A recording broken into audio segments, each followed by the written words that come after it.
Qué bueno que continúa con nosotros en el canal del Congreso, saludándole por nuestras tres frecuencias, 45.1, 45.2 y 45.3, y por supuesto en las redes sociales y en el canal de YouTube del canal del Congreso.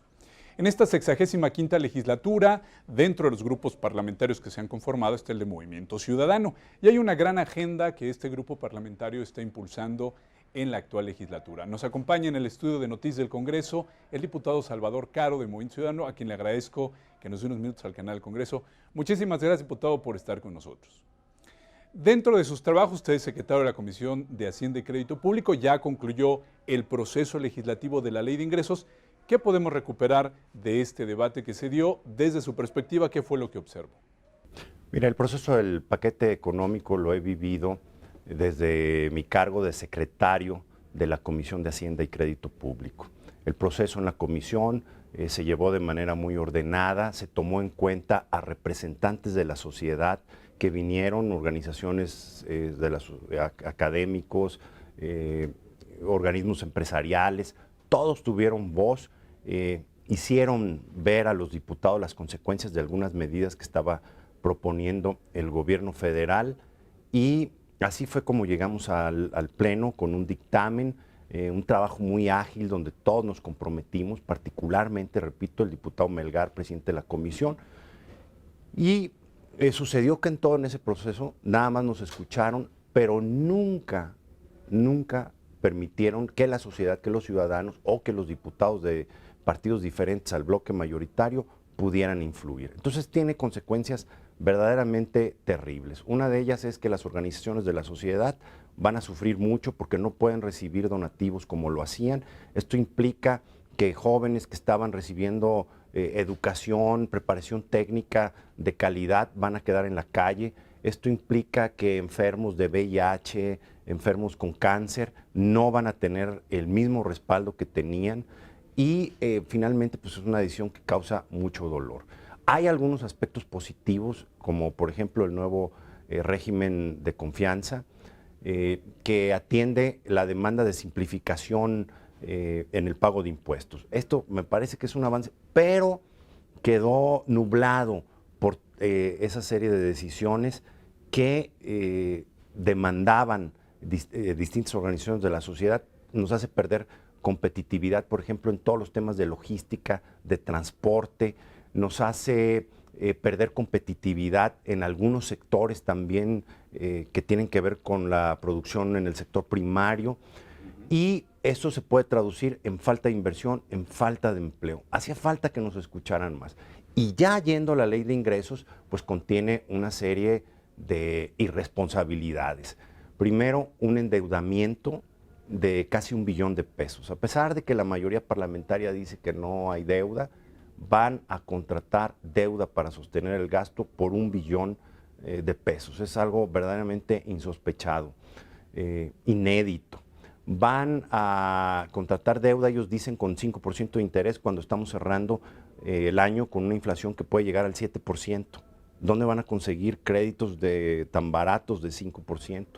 Tenemos presiones inflacionarias, tenemos fuga de capitales, tenemos números en cuanto al precio del petróleo también planteados en un momento que hay un boom, pero la evidencia que tenemos es que la oferta y la demanda se mueven y no son estables, y los precios tienen variaciones terribles.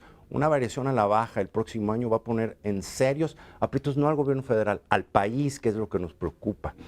Y de la misma manera, bueno, lo que ya decía, el tema del dólar, la Reserva Federal está presionando mucho por posicionar el dólar en una revalorización, y en este contexto, a nosotros que tenemos créditos y que esperamos más créditos como país a través del gobierno federal, pues esto tiene un impacto muy negativo que también nos hace inestable el tema de las finanzas públicas.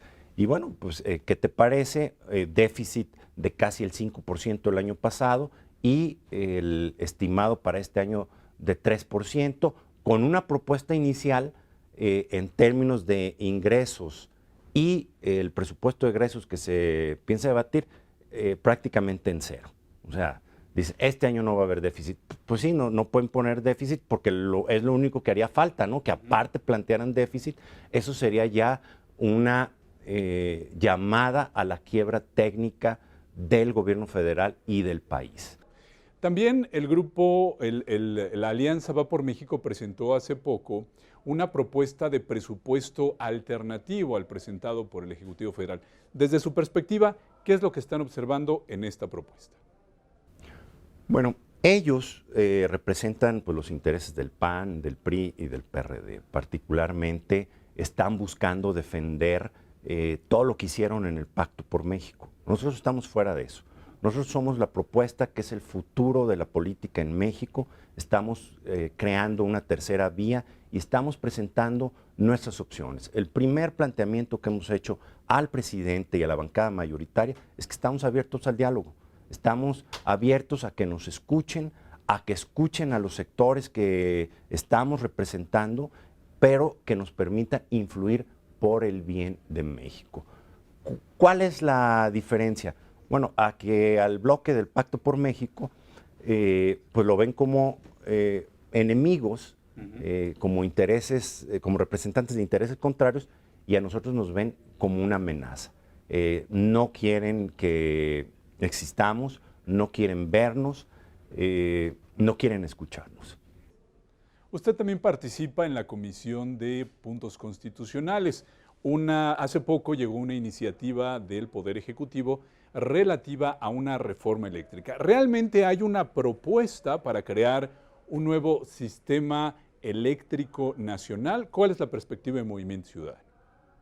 Mira, ahí hay varias cosas que analizar. Primero, no veo cómo vayan a construir una mayoría para poder sacar la reforma constitucional.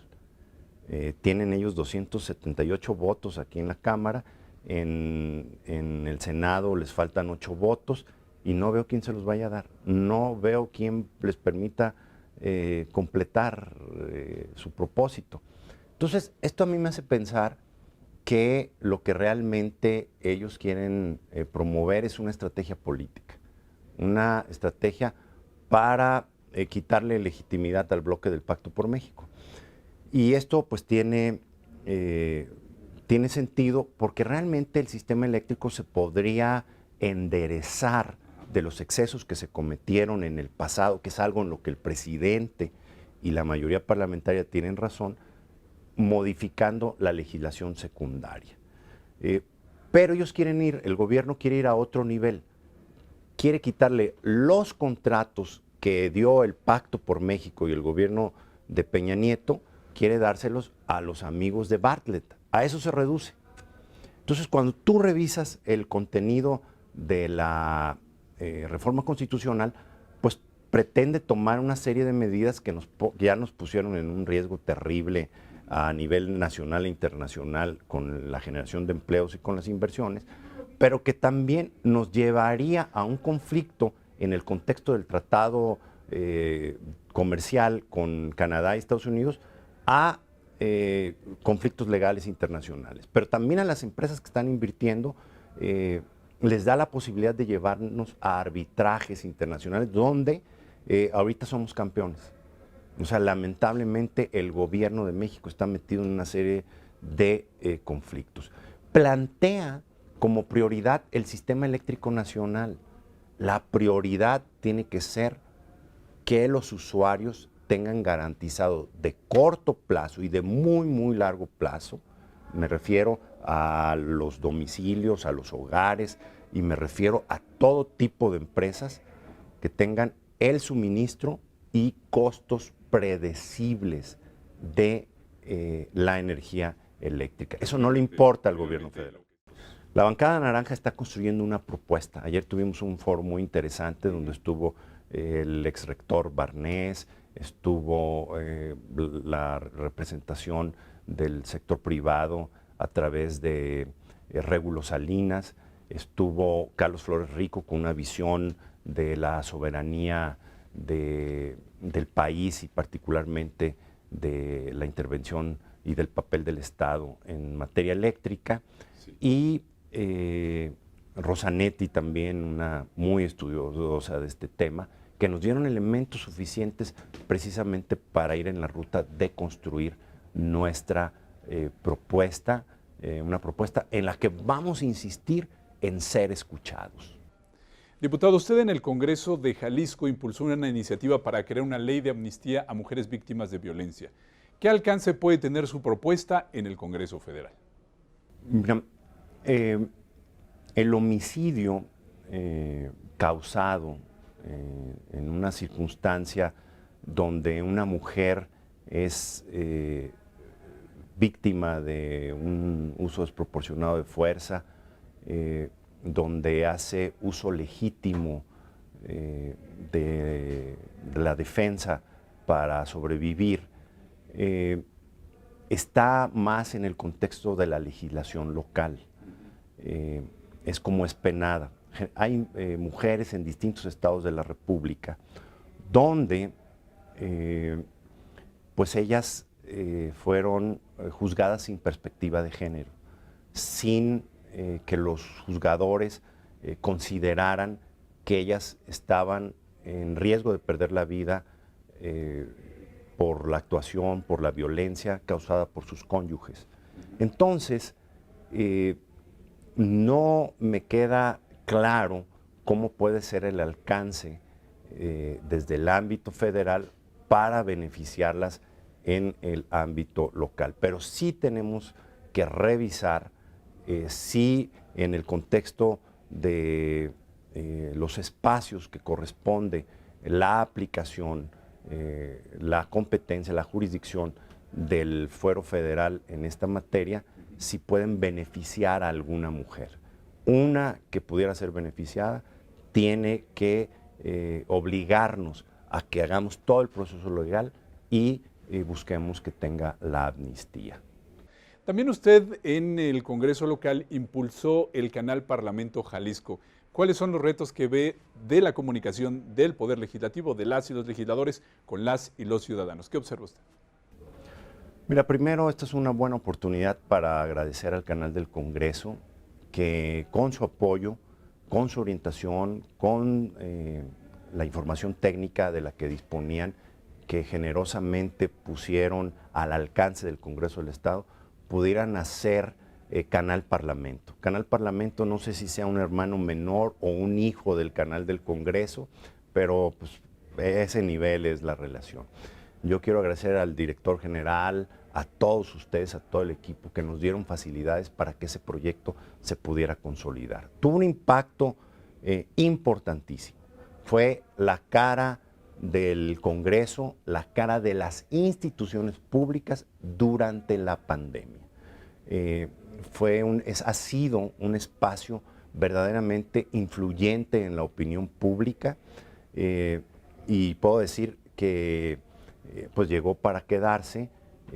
Ya la nueva legislatura está tomando pasos para consolidarlo. Empezamos de manera muy modesta y con los mínimos recursos sigue funcionando y es, digamos, la ventana de los legisladores para que el pueblo de Jalisco pueda estar enterado de qué hacemos, pero también con el contenido que nos comparte Canal del Congreso, pues una ventana para que conozcan al Poder Legislativo Federal. Muchísimas gracias por eso.